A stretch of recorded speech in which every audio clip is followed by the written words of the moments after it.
Muy buenos días a todos y feliz viernes 27 de julio de 2018 en este episodio en el que contestamos a vuestras preguntas, que es el número ya 67.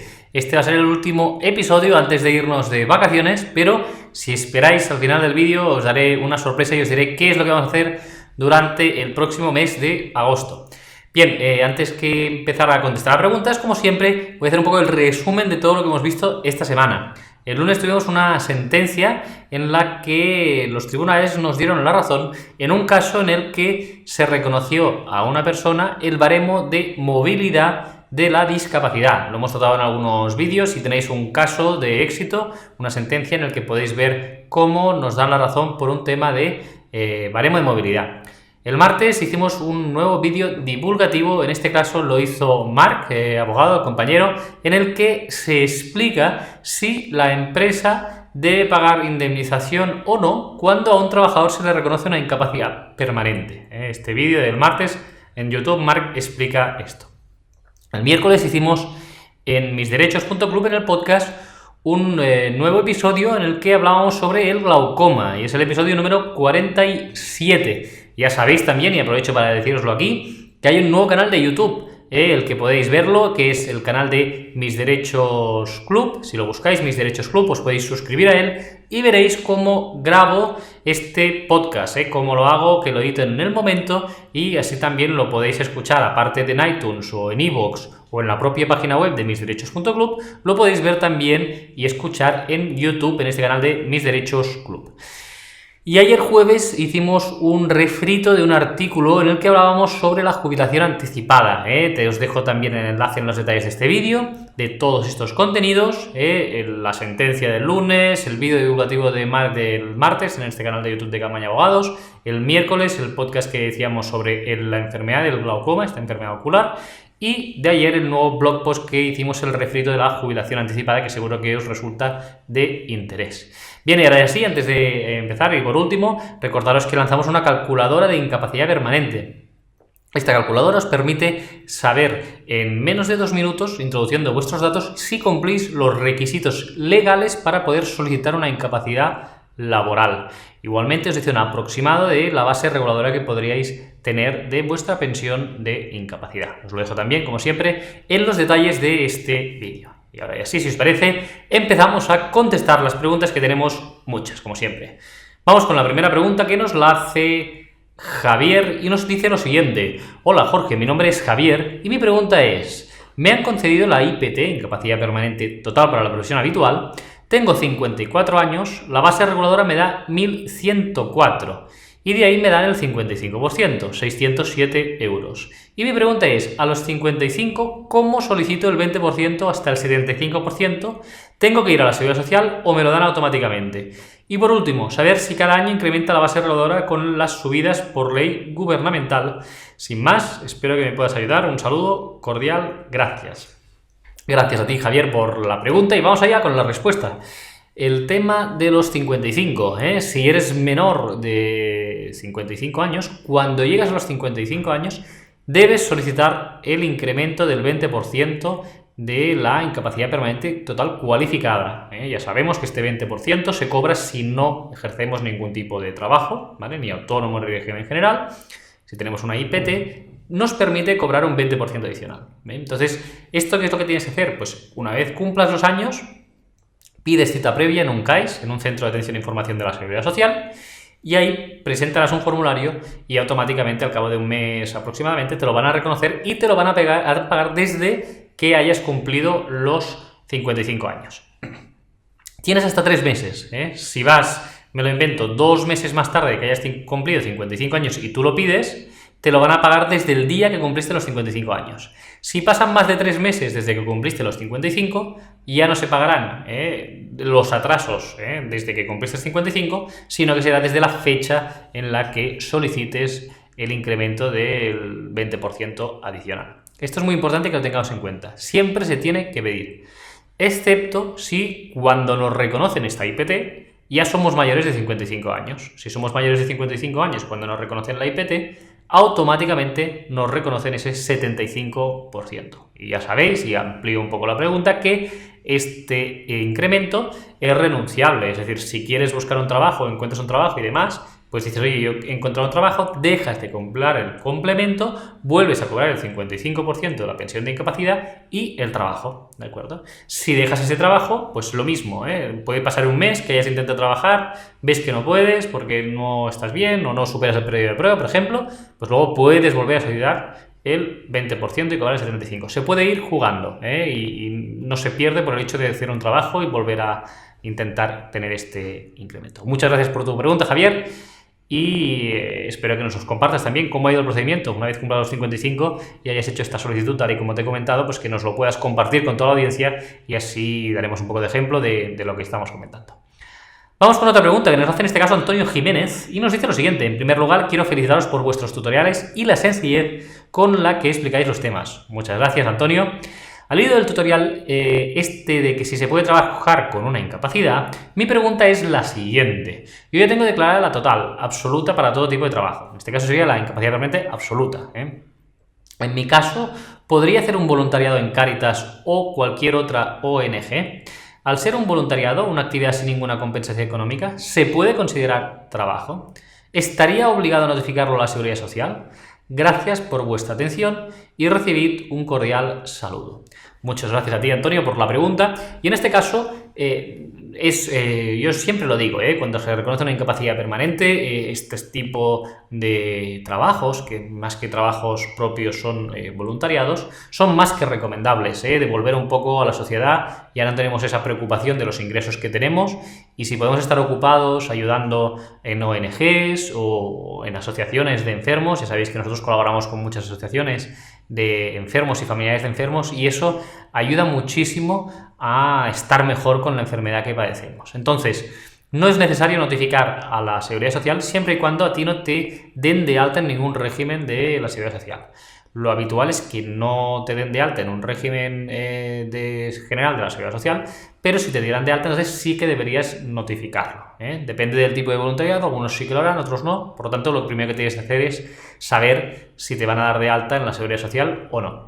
Si lo hacen, siempre notificar antes, decir que vais a hacer este voluntariado, que es compatible con vuestra pensión de incapacidad, ya sea la absoluta, la gran invalidez, la total, cualquiera que sea, y con eso ya cumpliríais y no tendríais ese riesgo de que os revisaran, ¿eh? Pero insisto que lo que pides, Antonio, se puede hacer totalmente y que pues es una cuestión que yo recomiendo a todos los clientes que se les reconozcan una incapacidad que intenten aportar ese granito de arena, ya que el Estado nos ayuda y nos reconoce esta situación en la que estamos más fastidiados, pues al menos también podamos devolver ese granito de arena que seguro que nos hará mejorar, porque cuando das mucho a la gente siempre te vuelve multiplicado.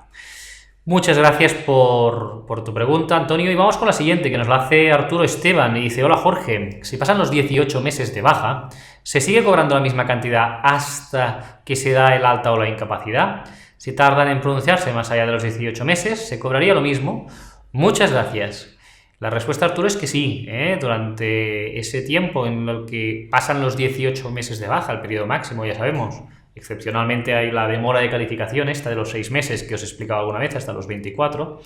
Si pasan estos 18 meses, la Seguridad Social nos seguirá abonando la misma cantidad hasta que dicte resolución. Esa resolución, ya sabéis, que solo podrá ser de dos cosas en este caso. La resolución nos podrá decir, como bien dices, que nos da el alta y que por lo tanto extingue esta situación de incapacidad temporal, deniega la incapacidad permanente y entonces hemos de reincorporarnos en nuestro puesto de trabajo, o bien nos va a reconocer una incapacidad laboral. En cualquiera de estas dos circunstancias es importante tener en cuenta que hasta ese momento se va a seguir cobrando. Muchas gracias por tu pregunta, Arturo, y vamos con la siguiente pregunta que nos la hace Luis Cibrés. Y dice lo siguiente: hola Jorge, en el capítulo 61 envié esta pregunta. No sé si se ha perdido, ya que tienes que contestar a muchas preguntas. Bueno, lo vuelvo a exponer. En el capítulo 49 te pregunté sobre mi caso, paciente de micosis fungoide estadio 3. Tengo 61 años y 45 cotizados.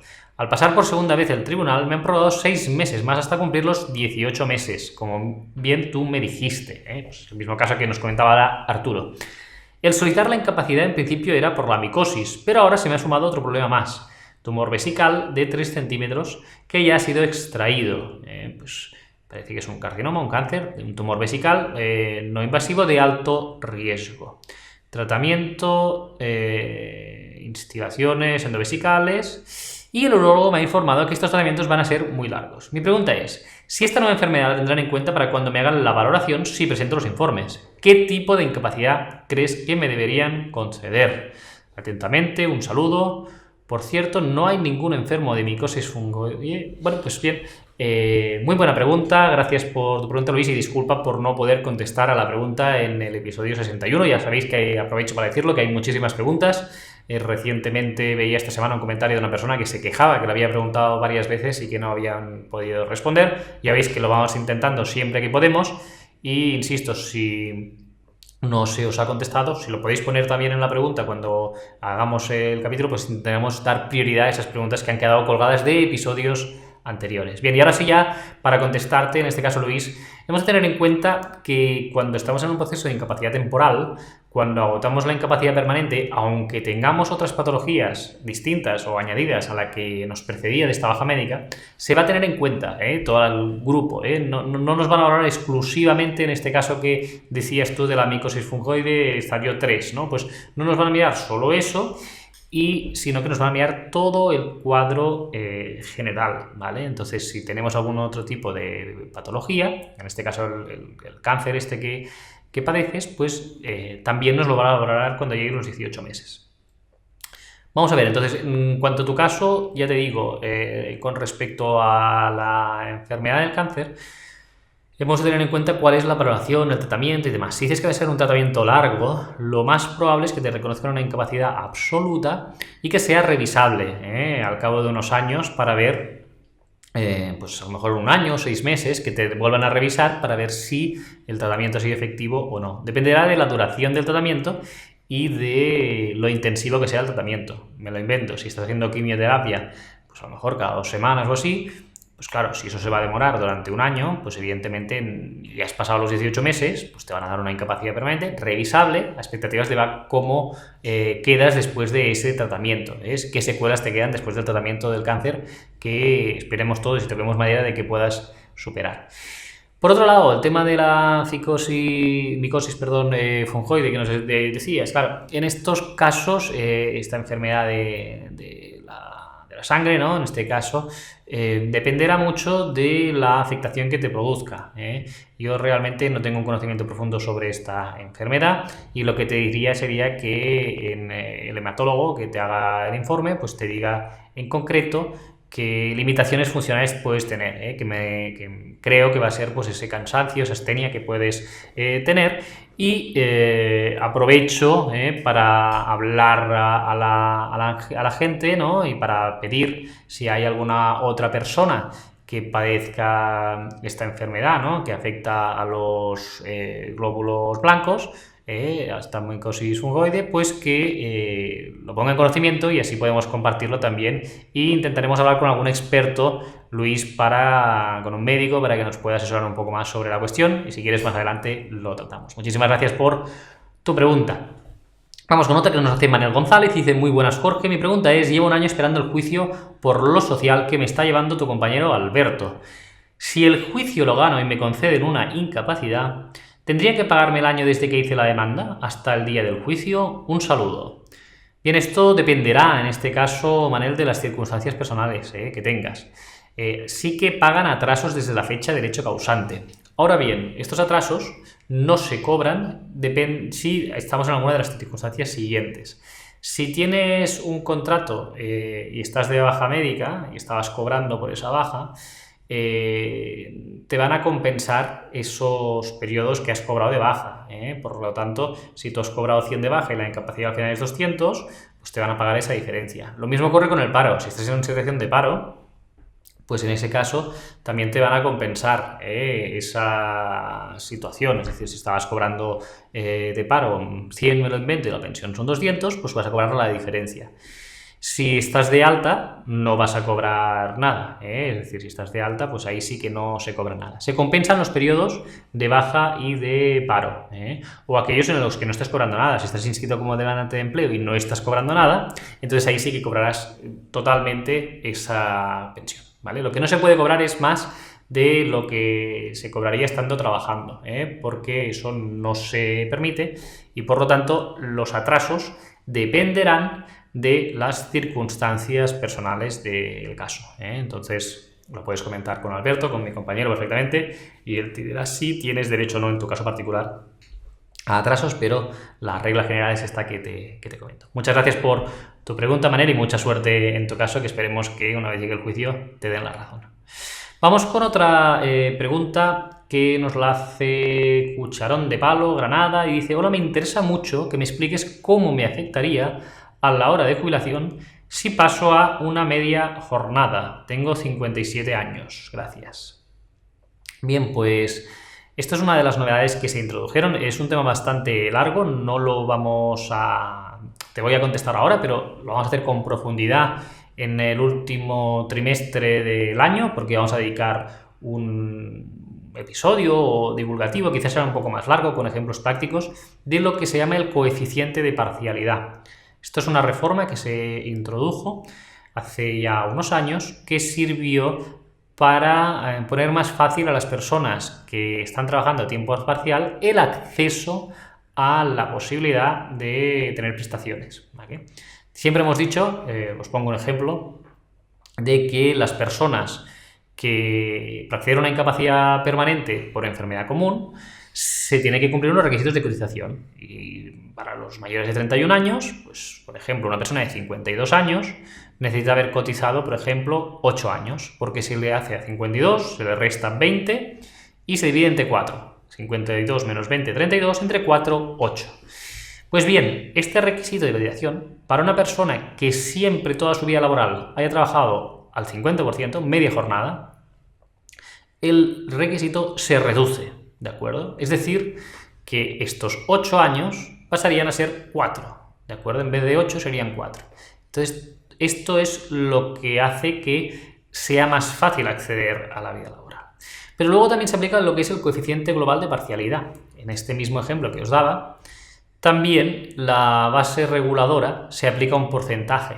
Por lo tanto, aquellas personas que hayan trabajado a tiempo parcial, comparado con un trabajador a tiempo completo, tienen una penosidad y hacen que ese coeficiente global de parcialidad baje y se cobre menos una vez se reconoce una pensión, ya sea de jubilación o de incapacidad laboral. Por lo tanto, trabajar a tiempo parcial penaliza, o sea, te facilita el acceso a pensiones, pero por otra parte también se aplica la base reguladora y por lo tanto se cobra menos, ¿eh? Entonces, un poco la respuesta genérica a tu pregunta es que te podría afectar a la cotización. Ya insisto que esta pregunta que nos haces la vamos a ampliar mucho con este concepto de la ley que es el coeficiente global de parcialidad.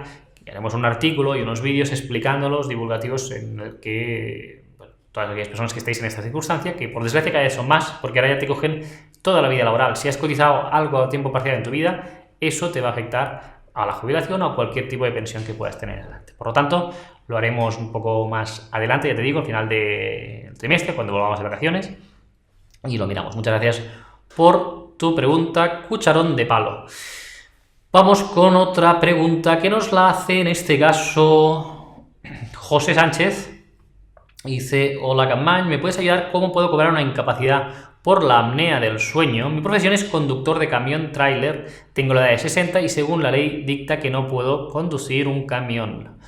Bien, en este caso, si tienes apnea del sueño, sí que te pueden reconocer una incapacidad laboral para conductor, pero debes cumplir una serie de requisitos, ¿eh? Primero los legales, para los cuales te recomiendo que uses la herramienta gratuita que tenemos de valoración en nuestra página web, que hemos comentado al inicio del vídeo. Te dejo un enlace también para que puedas acceder a ella.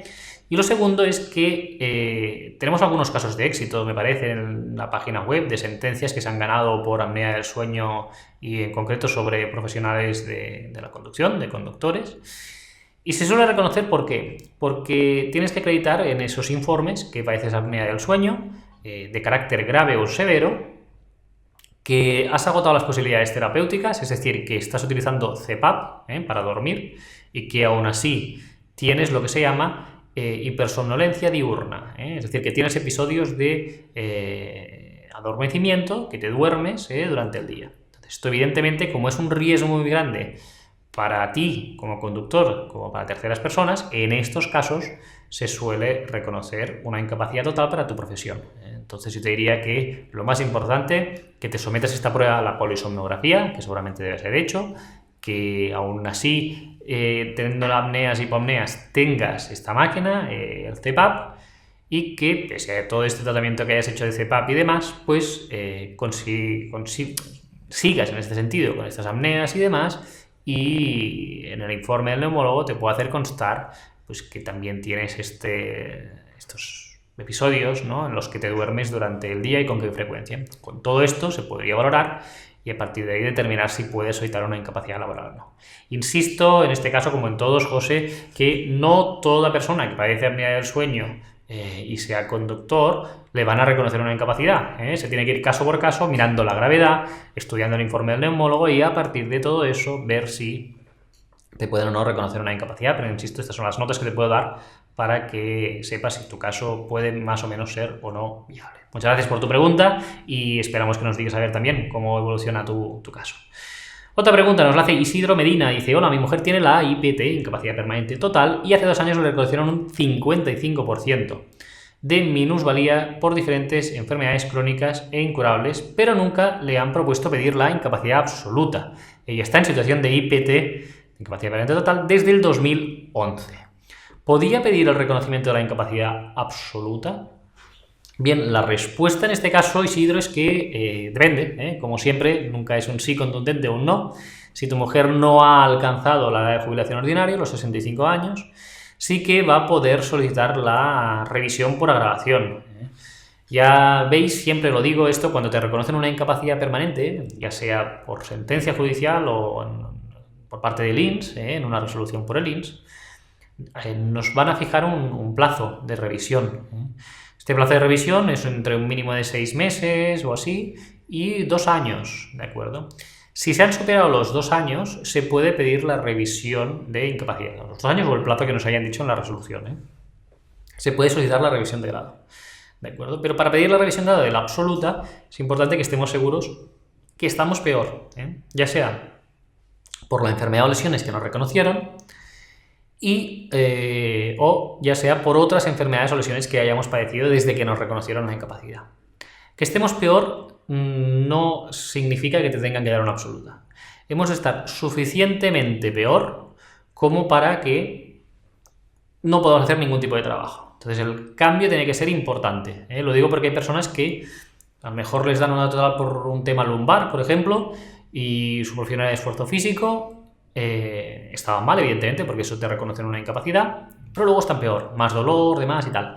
Claro, por ese tipo de enfermedad, para que te den una absoluta tienes que estar muy, muy, muy mal. Entonces, que hayas empeorado no significa que vayas a pasar a un grado de absoluta. Entonces, yo siempre digo, valoremos de nuevo la situación y a partir de ahí se decide si se puede solicitar o no una incapacidad laboral. Pero en cuanto a los requisitos, como es desde 2011, si han pasado el tiempo que hay la resolución, que seguro que sí, porque el máximo son 2 años, y por otro lado no se ha cumplido la edad de jubilación ordinaria, entonces ahí sí que se cumplen los requisitos para que puedas solicitarlo. Pero insisto, antes de solicitarlo, valorar todos los informes, que haya una grabación real importante, y a partir de ahí adelante con el caso. Muchas gracias, Isidro, por tu pregunta, y si te parece, pues nos comentas también, en el caso de que te decidas hacerlo, o tu mujer se decida hacerlo, pues nos comentas un poco con la audiencia cómo está yendo. Vamos a hacer ya la última pregunta, que nos la hace Carolina Piñeiro, y dice: gracias por el vídeo, pero ¿qué es y cómo se calcula la base reguladora? Para saber cuánto me tocará cobrar la pensión absoluta. Soy autónoma y cotizo lo mínimo. Vale, la base reguladora, ya lo sabemos que es un concepto en el que se fija, ya tenéis varios vídeos en los que lo explica, se fija cuál es la cuantía que vamos a cobrar de cualquier prestación de seguridad social. Hay base reguladora para la incapacidad temporal, para la baja médica, que se calcula con el mes anterior de cotización a la que estamos de baja. Hay la incapacidad permanente, que se calcula en función del tipo, del origen de la incapacidad. No es lo mismo si es una incapacidad derivada de accidente de trabajo, de enfermedad común, de accidente no laboral. En función del tipo de origen se calcula de una forma, esta base reguladora, y también en función de la edad, en caso de régimen de enfermedad común, también en función de la edad se cogerán más años cotizados o menos para el cálculo. Entonces, todas estas cuestiones, en función también del tipo de prestación, no es lo mismo la jubilación, la incapacidad, la viudedad, la baja médica, todo esto, cada tipo de prestación tiene su sistema de cálculo de la base reguladora. ¿Por qué se aplica el tema de la base reguladora? Porque en función también de las circunstancias de la persona se cobrará un porcentaje de la base reguladora. Si estamos de baja médica, durante los primeros meses de baja se cobrará el 75% de la base reguladora. Esto es la baja médica, por ejemplo. La incapacidad permanente, ya sabemos, si tienes una incapacidad permanente absoluta para todo trabajo, cobras el 100%. Si tienes una incapacidad total para la profesión habitual, hoy lo hemos visto, muchas personas nos lo han preguntado y lo hemos visto, si tienes una total cobras el 55%. Si eres mayor de 55 años y tienes una total, el 75%. Por lo tanto, ya vemos que el concepto de base reguladora es muy importante en todas las prestaciones de seguridad social. Por otro lado, nos preguntas qué cobrarías por una absoluta siendo autónoma y cotizando el mínimo. Bien, en este caso nos faltaría también saber qué edad tienes para saber, por un lado, los años que te van a coger de cotización, ¿vale? Si cotizas el mínimo, aproximadamente a día de hoy está quedando y has cotizado los años suficientes, ¿vale? Porque aquí hay dos variables, los años que has cotizado y los que te faltarían de cotizar hasta la edad de jubilación, y luego hay otras circunstancias que hemos visto antes, que no hemos entrado en detalle, lo del coeficiente global de parcialidad, que también se te podría aplicar en tu caso.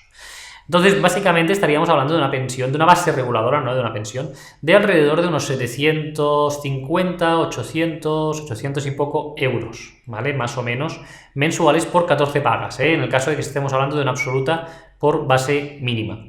Si quieres hacer el cálculo, te dejo en los detalles de este vídeo también un vídeo en el que se explica cómo calcular la base reguladora en una pensión de incapacidad permanente. Te dejo el detalle, es un vídeo tutorial en el que se explica paso a paso cómo calcularlo y ahí lo puedes ver, ¿de acuerdo?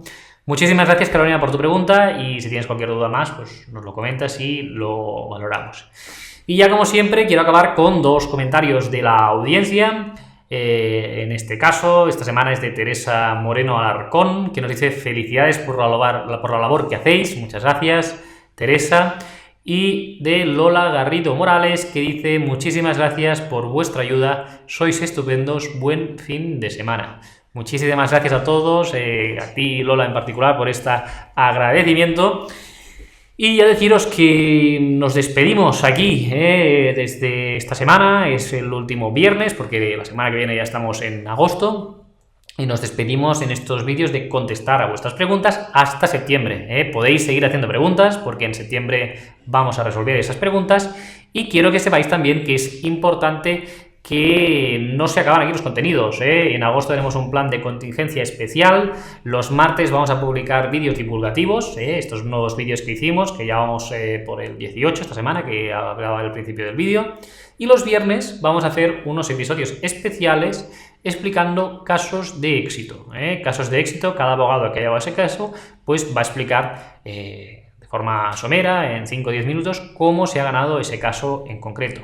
Y creo que va a ser muy interesante. Por lo tanto, durante el mes de agosto sustituimos estos vídeos contestando a preguntas por estos vídeos de casos de éxitos que seguro que son muy interesantes para vosotros, y haremos uno último especial de tomas falsas del 2018. Os lo pedimos a la audiencia si os gustaría ver un vídeo de tomas falsas de todos los abogados que hemos ido haciendo vídeos durante este año.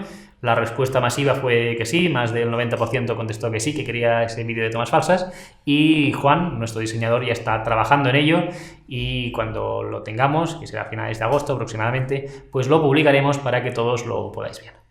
Muy bien, y yo aquí ya me despido. Me podréis escuchar la semana que viene en misderechos.club, en el podcast y en el vídeo de misderechos.club, que también tenemos la semana que viene.